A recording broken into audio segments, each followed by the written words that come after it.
Hier vendredi, 5 membres du gouvernement étaient à l'Assemblée nationale pour répondre aux préoccupations des députés. Au nombre de ces préoccupations, la viabilisation des zones loties de Ouagadougou, les véhicules banalisés et l'état des lieux des véhicules disparus à la présidence du Faso. À cela s'ajoute la question de l'électrification rurale, la situation des enfants sur les sites d'orpaillage et la vente des boissons frulatées. À toutes ces préoccupations, le gouvernement a apporté des éléments de réponse. On a cet avantage avec Draman Guinée.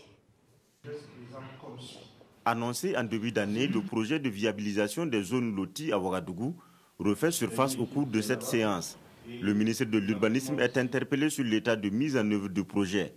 Le département de Dieudonné Bonané est à pied d'œuvre selon lui pour opérationnaliser le projet estimé à coût de milliards. En milieu urbain, 1 km de voirie aménagée coûte autour de 1,5 milliard.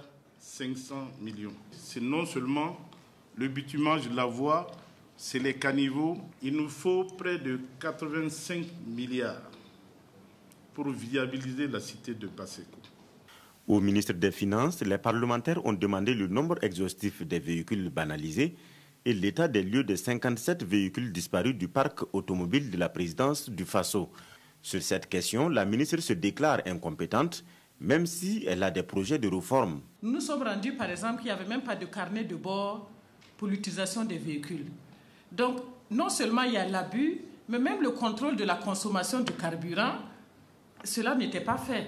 Nous sommes même en train de mener des réflexions plus profondes que cela pour dire que dorénavant, on n'a pas besoin de donner des véhicules à tout le monde.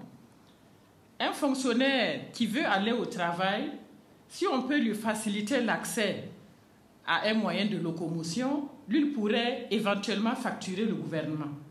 S'il parcourt 5 ou 10 km pour une réunion, on n'a pas besoin de mobiliser finalement une voiture parce que lorsque vous voyez l'utilisation de voitures de l'État, puisque c'est une propriété publique, mais les chauffeurs eux-mêmes, quand vous voyez lorsqu'ils circulent, ils n'évitent pas les trous. L'électrification rurale, le travail des enfants sur les sites d'orpaillage et la circulation des boissons frulatées dans les kiosques sont entre autres des sujets abordés.